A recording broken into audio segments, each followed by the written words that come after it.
Oi, boa noite. Então, primeira vez que eu falo sobre mim para muita gente. Espero que seja a última também. Eu tô brincando. Mas eu decidi, então, falar um pouquinho. Eu estava procurando algum jeito de me deixar um pouquinho menos nervosa para falar aqui. E eu resolvi falar de mim ao mesmo tempo e mostrando alguns emojis, até para vocês também olharem para lá, não ficarem olhando só para mim, para não verem as minhas pernas tremendo, assim, nem nada. Então, como o Vitor falou, para quem não me conhece, eu sou a Sofia, eu tenho 21 anos. Eu venho aqui na igreja desde 2013. Eu vou contar a minha história, não ela inteira, até porque a gente não tem muito tempo para falar aqui, mas vou começar de onde talvez seja mais relevante. Vocês já podem ter ouvido, principalmente quem vem aqui na sede, já pode ter ouvido falar alguma coisa, né, que às vezes comentam quando tem apresentação, mas vou tentar falar um pouquinho mais, porque, na verdade, eu nunca tive a oportunidade de falar. Então, pode ser que tenha alguma divergência, assim.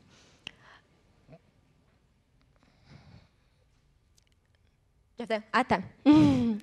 Então, eu botei isso daí, que é onde começa o que eu quero falar para vocês, que é mais ou menos quando eu tinha 8 anos, os meus pais começaram a perceber que eu não estava escutando direito, eles chamavam e eu não conseguia ouvir, ou, às vezes, eu ouvia palavras erradas, e a minha família toda começou a perceber isso.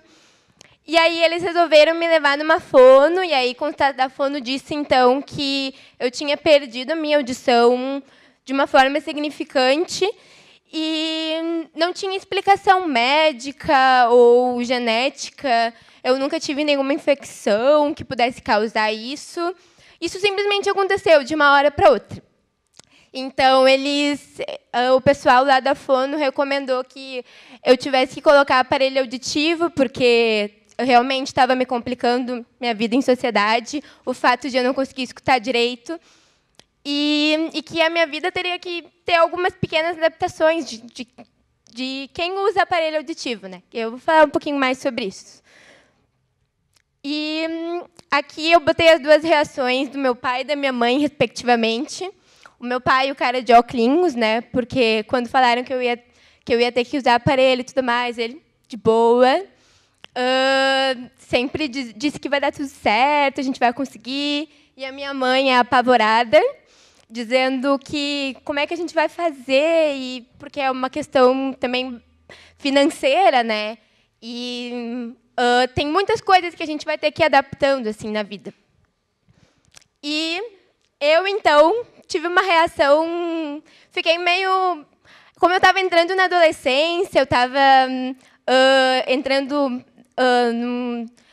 terminando o ensino fundamental, eu fiquei meio abalada, assim, porque eu não conhecia ninguém que usava aparelho, não sabia como é que era.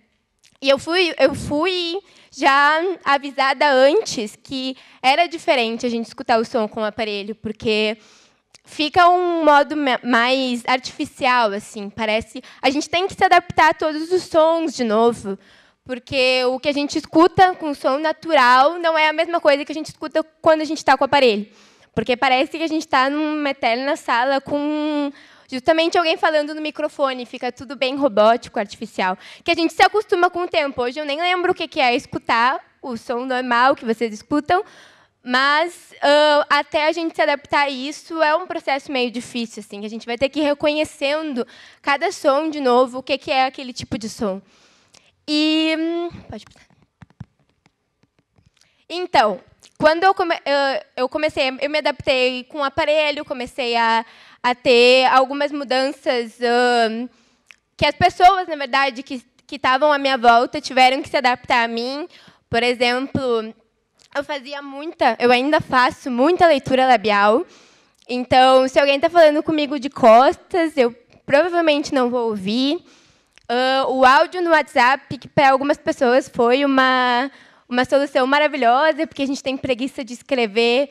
Para mim, não funciona, é muito difícil. Algumas pessoas que me conhecem devem estar pensando agora, tá, mas eu já te mandei áudio e tu me respondeu. Eu provavelmente encaminhei para o Pedro me disse o que era, e aí eu respondi como se nada tivesse acontecido. E eu até... Tem pessoas que gostam tanto de mandar áudio que, às vezes, elas mandam áudio e eu digo para elas que eu não vou conseguir escutar, e elas mandam um áudio pedindo desculpa. Então... E aí, nesse meio tempo que eu comecei a me adaptar com o aparelho, a minha irmã também foi perdendo a audição junto comigo, né? Ela também estagnou assim no momento, ela também usa aparelho auditivo. E lá, quando eu estava no ensino médio, uma amiga minha, me convidou para fazer um curso de Libras com ela na UBRA, porque ela disse que quem tinha alguma deficiência auditiva ganhava o curso, que é um curso relativamente caro, assim. Então, ela me convidou para fazer com ela, já que eu não ia pagar e eu não tinha nada para fazer no ensino médio, eu resolvi fazer. E aí, eu comecei fazendo o nível 1, aí eu fui para o nível 2. Eu tinha uma professora surda e eu comecei a gostar muito. Eu achei muito fascinante o fato de como é falar com as mãos e como também, às vezes, eu ficava pensando, assim, eu me identificava muito com a minha professora em situações que ela contava, que ela não ouvia. E comecei a gostar muito disso. Fiz o nível 1, nível 2, daí continuei no nível 3 e até o nível 4, que terminava o curso. Eram 2 anos de curso.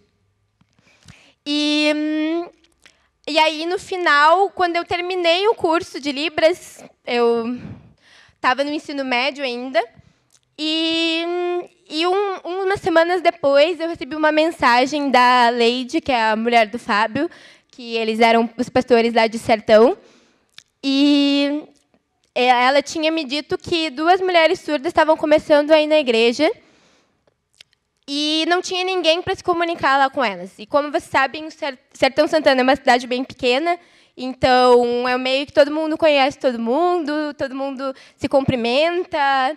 E elas eram 2 mulheres que estavam morando lá e que não conseguiam ter essa familiaridade com as pessoas como os outros tinham.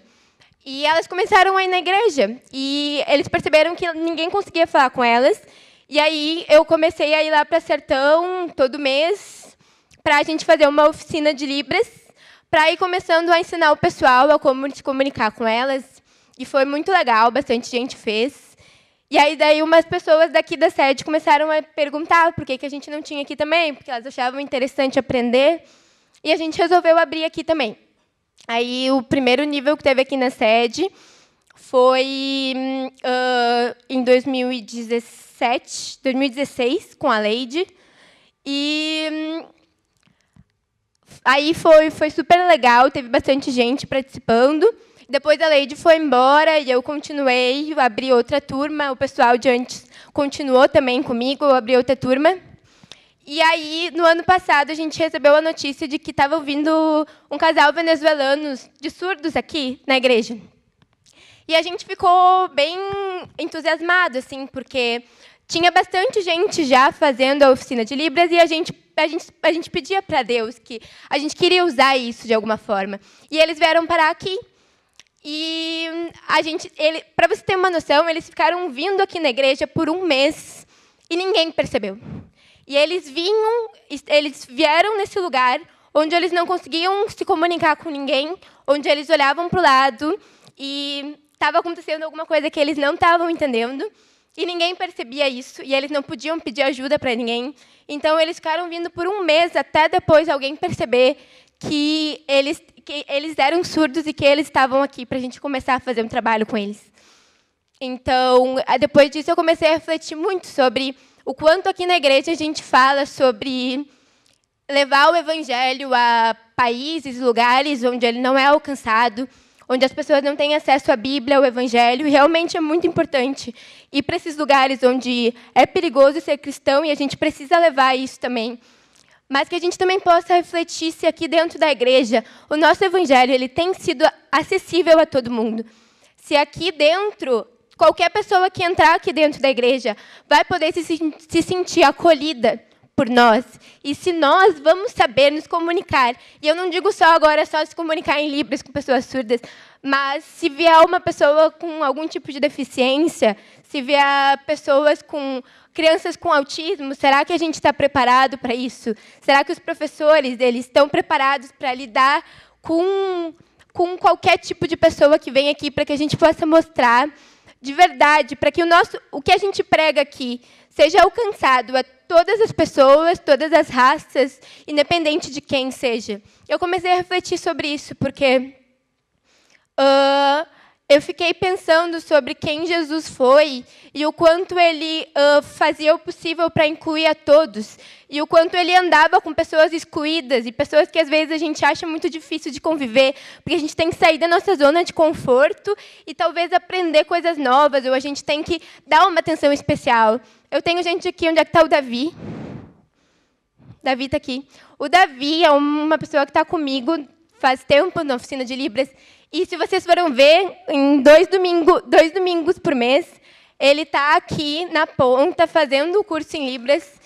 E isso é uma coisa que ele está fazendo para as outras pessoas, que ele saiu da zona de conforto e está fazendo isso por outros. E eu quero que vocês reflitam, tentem pensar como é estar num lugar onde ninguém vai conseguir se comunicar com vocês, onde tudo que vocês precisarem pedir, ou se vocês precisarem pedir um conselho para alguém, não tem como, porque as pessoas não conseguem, elas não sabem a tua língua. É como se eles estivessem num país diferente, onde ninguém consegue se comunicar com eles. Então, eu comecei a pensar sobre isso e a importância da nossa igreja sair da zona de conforto e incluir a todos que estão aqui perto, para que esse seja um lugar onde possa realmente ser um abrigo a todo mundo que venha, e não só as pessoas que conseguem sentar e receber a palavra do mesmo modo que nós recebemos, de um modo tranquilo, sem dificuldades nenhuma. Que a nossa palavra possa ser alcançada àqueles que também têm que receber ela de algum outro jeito. Então, para finalizar, eu não sei se vocês sabem, mas a minha audição ela vai se diminuindo com o tempo. Cada vez que eu volto lá na fono, eu descubro que eu estou escutando um pouquinho menos. E aí as pessoas geralmente me perguntam assim, se eu não tenho medo de ficar surda, de não conseguir escutar mais. E aí eu começo a refletir assim sobre como eu tinha, desde que eu descobri isso, como eu tive muitos medos e inseguranças e fiquei me perguntando o porquê que aquilo tinha acontecido. E hoje eu tenho uma resposta para tudo praticamente, porque toda a minha vida, tanto profissional quanto espiritual, ela gira em torno disso praticamente. Eu até escolhi fazer fonoaudiologia na faculdade, porque eu sou uma pessoa que sou apaixonada pela comunicação, então tudo que antes eu me perguntava por que aconteceu, se era uma coisa sem motivo, e hoje eu entendo o porquê que aconteceu tudo isso. Então, e eu sempre fui uma pessoa muito questionadora, assim, eu sempre gosto de perguntar as coisas e eu quero saber as respostas muito rápido. E Deus me ensinou que uma hora a gente vai entender, não importa quando, e não importa o quão difícil a gente esteja passando, o quão difícil seja o momento que a gente esteja passando, e que a gente não entenda por que aquilo está acontecendo, parece que não tem resposta nenhuma.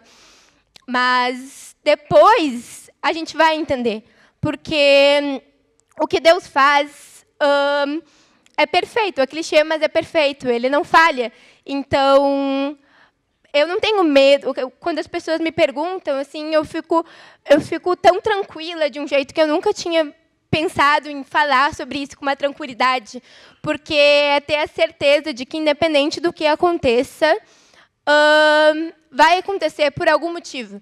E se eu tiver que abrir mão de algumas coisas para mim, eu já pensei assim, se eu tiver que abrir mão da minha audição para criar, para seguir com esse projeto, para incluir outras pessoas aqui, para para que isso seja, para que isso mostre para as outras pessoas que Deus tem um propósito para tudo que Ele faz e que a palavra dele de amor pode ser alcançada para todas as pessoas. Então, eu estou disposta a abrir mão e não tenho medo nenhum disso. E eu tinha planejado muita coisa para falar e eu estou muito nervosa, então eu não lembro o que eu tinha planejado para falar direito. Mas eu acho que é isso.